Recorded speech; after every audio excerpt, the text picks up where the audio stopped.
Explosionary's Fast and Furious podcast, and we don't have friends. We have family. Each week in the lead up to Fast and Furious 9, we shall be cracking a Corona to discuss the films, characters, music, and more of the Fast saga. My name's Dylan White, and joining me, Kieran Marchant. Hi, how you going? How is everybody? We're back to, back to the family. None of this too fast, too stuff. Let's just keep calling the movies different variations of Fast and Furious. Let's just Damn right. see how many different ways we can use that title, right? Classic. Also here, Ashley Hobley. Hey, Dylan, I'm just excited to be here because Papa Dwight wants you to take off your shoes. Dwight loves feet.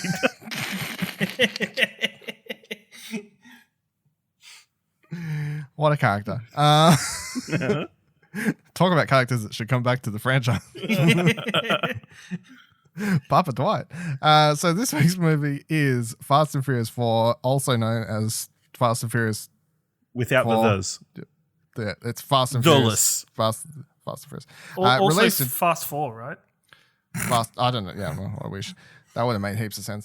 Year release 2019, directed by Justin Lin. Of course, he got given this one after doing Tokyo Drift. We'll get to that in a couple episodes. It was written by Chris Morgan, who is in his tenure here, starts with Tokyo Drift and continues up to the most recent one. Main cast, of course, Vin Diesel, Paul Walker, Jordana Brewster, Michelle Rodriguez, John Orwitz, Laz Alonso, and Gal Gadot. The synopsis is Brian O'Connor, back working for the FBI in Los Angeles, teams up with Dominic Toretto to bring down a heroin importer by infiltrating his operation. But before we get to that, let's talk a little bit about the prelude to this film called Los Bandoleros. Spoilers, I didn't watch this. Bandoleros. What? What? I forgot. Also, it wasn't with my rental of the movie, and it was very hard to track down. I literally left the link in our Slack. Didn't see it. All right, so you might want to stop there. But you also said fine. it was bad, so I mean, I don't think I'm missing anything. Yeah, all right. Just let me give my own takes. I've heard it's bad. Yeah, you've heard it's bad. So it's about 20 minutes. It was directed by Vin Diesel. The story apparently is that Vin Diesel wanted to shoot 4 and 5 the next. So this film, the one after, back to back, which of course I think makes some sense to him. Like that would have in his mind, of course, because it has a cliffhanger, and that's where the next one does pick up. Spoilers. So I guess like he wanted to shoot them all back to back and tell this like kind of cohesiveness. Somewhat story, but they wouldn't let him do that because they wanted to see if this one would do well, of course, because Tokyo Drift was like, yeah, and then the franchise ends up on uphill after this one.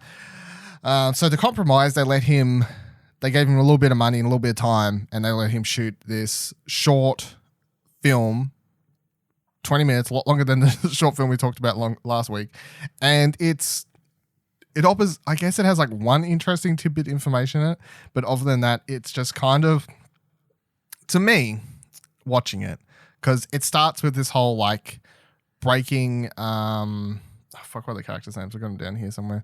Tigo and Santos out of like prison and getting them, and then they have this dinner. Han shows up, and then the most interesting tidbit we get from this is that Han met Dom in Mexico, which, because I'd never watched this before. This is my first time watching it. This is the one Fast and Furious thing I'd never actually seen before. So my one interesting takeaway from all this was playing into my Better Luck Tomorrow fan fiction and talking about how I thought that Han could run off to Mexico after Better Luck Tomorrow. And then in this, he says that he met Dom in Mexico. I'm just like, fan fiction confirmed.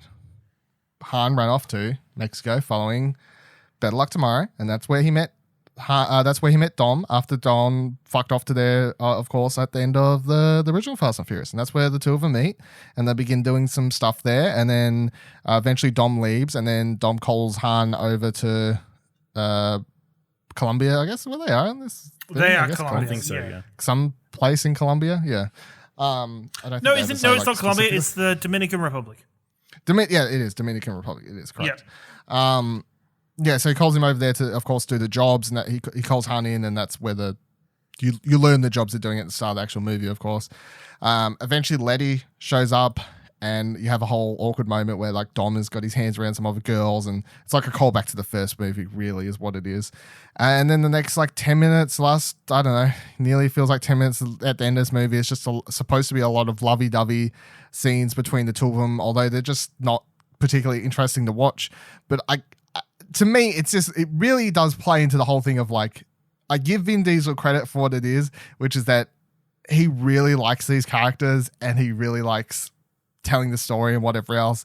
And he's really, of course, because like he would have known what happens to the lady come Fast and Furious Fast 4. I'm just calling it Fast 4 from now. Fuck this. He knows what happens to her. So I guess like him filming this short film that's supposed to take place beforehand, I guess in his mind, he wanted to film a lot of lovey-dovey stuff between them. So then her death is like, you know, like more impactful, but you know, barely no people saw this until the Blu-ray, I guess. So, but I don't think it was very good apart from those seeing a little bit of Han and whatever else. So not very good. Kieran? It was something. I remember I sat down to watch this and I was pretty late. It was like 11, I think it was 11:30 one night last week that I sat down to watch this movie, and I was going to watch Fast and Furious, and I went, oh, I've got to watch that 20-minute because I remembered, because I'm the good co-host. So I put it on, but I didn't realize it was a 20-minute thing. I thought it was another like 6-minute thing? 6-minute thing, like the two Fast and Furious one we'd watched last week. And no, it went for 20 minutes because I got to maybe like 5-6 minutes and I was like, fuck, this is okay. This is telling a whole thing. Okay, sure. Yep. I guess it's trying to tie into the start of the movie to explain why they're there at the start of the movie, but at the same time, it's trying to explain that what Dom has done after Fast and Furious, yes. And he's been on the run and he's been to several places, he's met these people and blah blah blah, and now he's got an idea for a big job, and then he's calling in these people that sets up the movie. And then it's like, okay, we're setting up the start of this next movie, but the start of this next movie feels like this isn't the first time that they've done this together. So it's like, no, it definitely skips ahead. Like, did it actually skip ahead? So they've done a couple of these, because it kind of, the way it's set up, it kind of made it seem like this was like it would set up for this being the one that they're talking about in this short. It's just very like, yeah. There's the one you see him at the start. The one is the robbery of the fuel at the start of the movie we're about to talk to. They very much sounds like this is not the first time they're doing that job. Yeah. Yeah.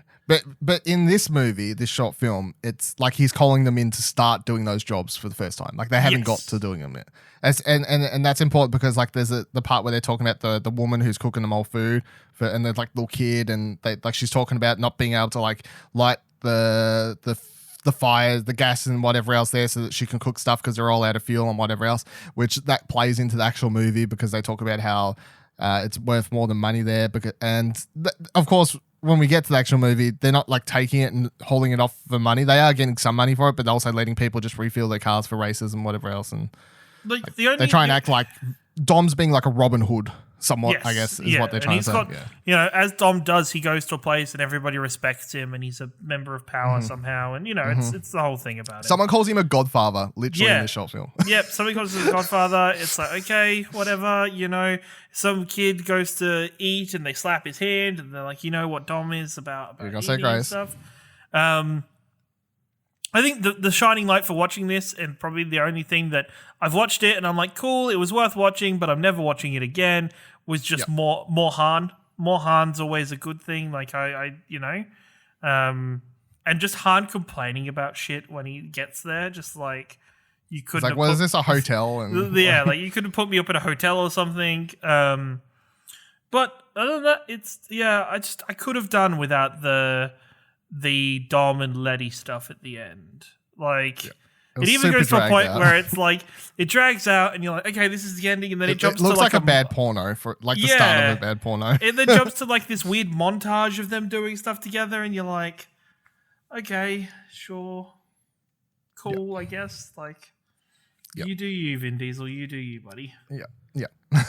I respect his efforts, but didn't come for it.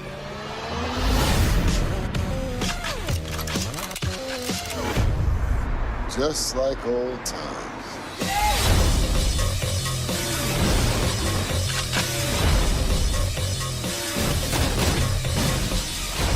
Ash, how do you feel about Fast 4? It's fine.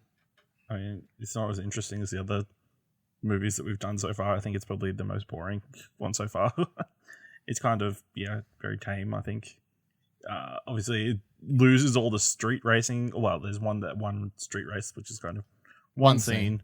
And then it's kind of ridiculous at certain points. They just seem to be constantly crossing the border, both illegally and illegally. And yeah, it's not as fun as the other ones, I don't think. I mean, that action sequence at the start with Han and Letty and everyone stealing the fuel, that's cool. If it had have had more of that, I think it would have been more interesting. But obviously, this is a bit more dramatic. It's these two former friends coming back together after one did the other wrong, and Brian sort of reconnecting with everybody. But yeah, that aspect was fun, but everything else was kind of not as fun as what came before or what's going to come next. Kieran, how do you feel about this one? This is probably my least favorite Fast and Furious movie. I think this is the one that I think I've only watched this maybe twice at most. I remember seeing it in the cinemas, and I remember seeing it when I've previously watched through the movies back to back to back. It's in this awkward stage where it feels like it wants to be heading towards what Fast 5 is, but it's still hanging on to what it was in the original movie / Too Fast, Too Furious. It's a transitional period. Yeah, it's this weird, like this mutant baby giraffe that doesn't know how to stand up yet. It's got some good moments. It's got some really good moments. Has some good driving. Has some very nice cars. It's nice. I think even though Tokyo Drift, I like Tokyo Drift so much, at the time, it was so nice to be back to Brian and to be back to Dom's character and stuff like that, and coming back to that. I think it's a shame that not many of the other characters from the original Fast and Furious are brought back for this movie, as well as Letty being killed off very early in the movie. I think pardon? They fridge her, basically. Yeah. They set the groundwork for her return 2 movies later. It just cordons us off a little bit, which is kind of weird. It just makes it a little bit less enjoyable. I think it's really funny. It makes me laugh now. This is the first of 2 Han lines where he's like, I'm going to go check out what's going on in Japan, because you're like, they did it the first time to set up for Tokyo Drift and then went back on their word for the first of many messes in that timeline. I think that I like to think that he may have gone there briefly after this one. I'm not sure. Isn't the line in the one where he leaves where he's like, I still haven't gone and checked out Japan. I don't remember. We'll find out soon, We'll find out. But I think they're both very similar lines. So it's both, even though once again, as I said in the short film, more Han is good. I like Han. Han's one of my favorite characters. So seeing him in this was really fun. And there are some particular moments that I'm like, that's still almost nostalgic in a way, because still being like, that's very old Fast and Furious, but then you see these new Fast and Furious moments emerging from it as well. Yeah, that's fair. I would also say that this is so far of the ones we've watched my least favorite. But I don't want to sound like I don't like it. And actually, surprisingly, because I would say this is the one I've actually watched the least of all of the movies, and I actually went into this thinking I'd like it less than what I did. Like, I still think it's not as good as the other ones, but I think I actually enjoyed it more than what I thought I would, and maybe that's just because I hadn't watched it in such a long time that I was like kind of just enjoying seeing the movie where, of course, they all come back together for the first time. Because you got to remember, in 2009, it's like, they hadn't, this is the movie. You've had Too Fast, Too Furious. You've had Tokyo Drift. Now Vin Diesel and Paul Walker are back in a movie together. All right, let's go. Let's get the tracks, train back on tracks here, and see what's happening. So I enjoy it. I think the bad guy, of course, is not super interesting, and that doesn't particularly help. And then also they kind of killing Letty, I guess, is for some reason the only way they thought they could have everything they needed to happen and fall into place, but it still just seems unnecessary to kill her, you know.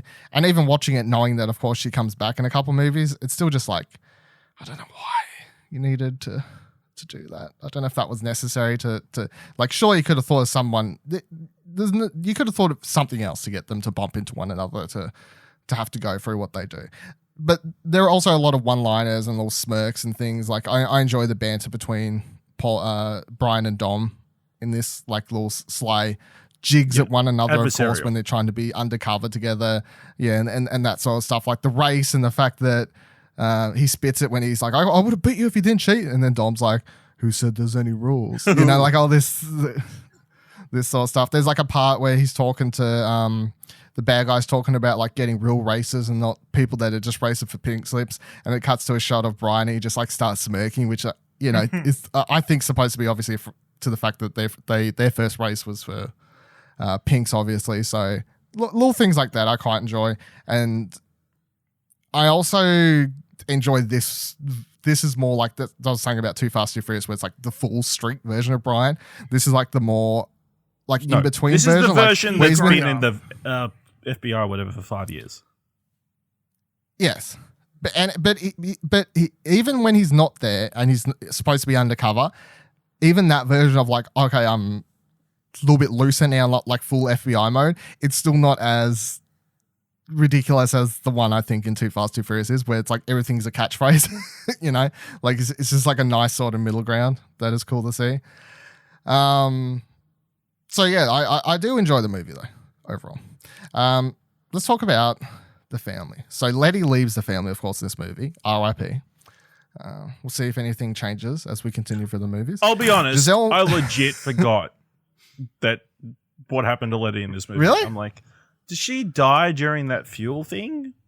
Is that what happens? The difference for me is I forget which movie she comes back in, because I'm like, wait, does she come back next movie, or is there a movie in between? And I think, no, I've worked it out since then, but I remember watching it, trying to work out where the movies fall in the timeline. So Yeah.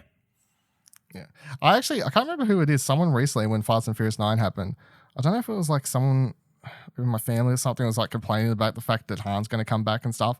And it was like, they shot Letty in the fucking head. Yeah, like that guy was pretty sure he killed her. Yeah, I'm like, everyone's acting like Han coming back's like such a like, yeah. Oh, Fast and Furious has gone too far now. That's way crazy. That's you never saw a body. And that car was crashed for a very long time before it exploded. Yeah, I know. Hashtag no slow motion jump. Shut up. Giselle also makes her first appearance in this film, obviously, as well. This is Gal Gadot's. I found out recently. It's actually, you got to say the T apparently. I've been saying it wrong for years. Gal Gadot's first film role as well is this movie. So it's funny to think back on that now, of course. You know, everyone thinks of her as Wonder Woman. Yeah. You can kind of tell she's a bit stiff at certain points. She is. I mean, she's a lot better these days, but it's funny because like, even though she's like, everyone thinks of her as Wonder Woman and all that sort of stuff, because this is the first thing I saw her in when I saw this in the cinemas and stuff. It doesn't matter what she does. I always just think of her as like, bring her back to Fast and Furious. Like, you're bringing Han back, bring back Giselle. Oh, yeah. Well, you know, hers was the least of the, you know, deaths. All she did was like fall off a plane. It's fine. Like, it's fine. That was very low to the ground. It wasn't that high. It's fine. There was a crash right there. Yeah. I mean, that runway was like 18 miles long. So anyway, we'll get to that runway. The film also introduces the duo of Tigo and Santos. Who I completely forgot were in this movie. Really? I just thought they appeared in Fast 5 for no reason. And then watching this movie, I was like, oh, they have introduced them before. Yeah. Okay, fair enough. Yeah. So they're played by Tigo Calderone and Don Omar, who do some of the songs on the soundtrack, of course, including Los Bandoleros. I refuse to say it properly just because of Kieran's face. Every time Kieran's face is like, you motherfucker. And also want to give a shout out to my continuing tie-ins to Better Luck Tomorrow. Now, I gave Ash a heads up. Did you pick what my reference is? Did you spot this one, Ash? Did you pick my tie-in for Better Luck Tomorrow in this one? Han's in it. No, incorrect. So the other tie-in, everyone strap on your tinfoil hats because you're going to need I've had them on the whole time. There is a scene where a character being played by Roger Fan, who in Better Luck Tomorrow he plays the coach of the group, like the rich coach, the coach kid or whatever of the group. That's Roger Fan. In this movie, he plays an FBI agent, and he appears and he has like one line in the whole movie. My headcanon, because I can have headcanon because it's the same actor, is it's the same character from Better Luck Tomorrow. And after everything that went down in Better Luck Tomorrow, he went off and joined the FBI. Wasn't he involved in the murder? Sorry? So he got involved to remember, like cover it up. Is that your theory? Like to make sure, I just think to keep ahead in case it ever comes up. To be fair, this is the same universe where the FBI let Brian O'Connor back in. All I'm saying is if at the last film John Cho comes back, I will be happy that your headcanon is correct. You're like Zombie John Cho. Damn, Dylan. You're like, damn, Dylan, your headcanon. I was doubting you this whole time. He gets brought back like Idris Elba. I've got the setup, right? They're all there. They're taking a deep breath. Han's there. He's managed to survive this really stressful moment. You think Han's going to live. And then this pager noise goes off behind him, and he turns around, and John Cho's there covered in dirt and holding his pager up, ready to go. Bites his neck, and then they all turn into zombies. That's where Fast and Furious 10 jumps off. Zombie movie. What a change in pace for the franchise. We'll end up with a bang. So, not many zombie movies have cars. Not many zombie movies have cars in them because they often are like, but fuel's a valuable resource that quickly disappears. And then they steal another fuel truck. Do you want to know why it disappears? Why not just the fuel disappears, but the NOS as well? Well, let's let Fast and Furious explain. Wow. Karen, is there any other scenes or things you wanted to mention? I really love, and this is the nostalgic scene that I feel is a callback to how it was in the earlier two movies, is Brian sitting there looking through all of the potential cars that he could have and use. And just him like being his inner car nerd. I think at one point he gets offered a Prius and he says hell no. He's like, hell no. Yeah, and then just that line of just him picking them, and she's like, which one do you want? And he's like, well, I want all three because I'm a genius mechanic that can, make them all one car. It's going to be amazing. No, I really like that. And I actually like his interactions in the FBI. I like that his, the chief of his department or whatever is somewhat reasonably supportive of him in the end. Like it's not, totally against the call. And also him kicking the crap out of his colleague when he's trying to yell at him about letting Mia go is pretty great. It's pretty good. You're like, yep, that's solid. Ash, do you have any moments that you want to shout out of things? I liked his FBI sidekick, the woman, I think, what's her name?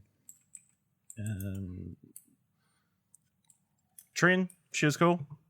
I liked the chase, like the running chase through at the start of the film. That was different for the franchise, obviously, and something to do later. Comes back. Yeah. And I mean the ending's fine. I mean it's fun that he drives the car into the guy who killed Letty. Pretty brutal. Literally just drives his car into him. Yeah. How do you feel about the ending? Because I guess I think the first time I watched it, that was one of the things I disliked the most. I guess like the tunnel sequence and everything. Because obviously it's like just ridiculous. I mean, if you have a problem with the airport scene, you have to have a problem with this, don't you? Because they went through it much faster than they in the first go round than they do in the ending. Yeah. I didn't mind it so much this time. I just remember, I think the first time watching it, disliking it so much because I thought it was ridiculous. I think obviously now I've fallen into accepting some more of the ridiculous when it comes to the franchise. But yeah, even then, I don't think it's a highly exhilarating action sequence because it's just looks so fake to me. I think that's the big difference between the future films. Like the ridiculousness, they managed to make it somehow ride a line and look good. And I also think Justin Lin is the best director at doing that, and he proved that in 5 and 6. And I think the two directors who followed him, and we can talk about this when we get to those movies, but I think they don't manage to ride that line of ridiculous quite as well. And in this movie, he's still learning it, I feel, but kind of perfects it for the next ones. But yeah, overall, it really is just this kind of in between movie. You know, it's like Tokyo Drift was a movie that a lot of people liked and whatever else, and they try and get the band back together finally. And this movie is the getting the band back, but it's not the fulfillment that a lot of people look for. And of course, that's to come next week, I think, obviously, when you finally get them all together on the same page and whatever else. I'm really looking forward to starting the next movie because I love the way this movie ends.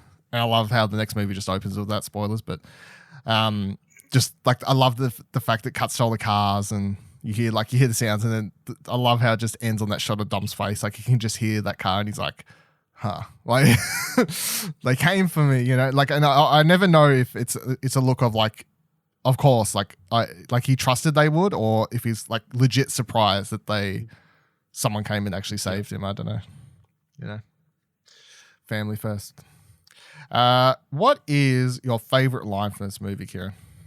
I love the section where, even though it's a little cheesy, where Dom is describing his perfect woman to Giselle.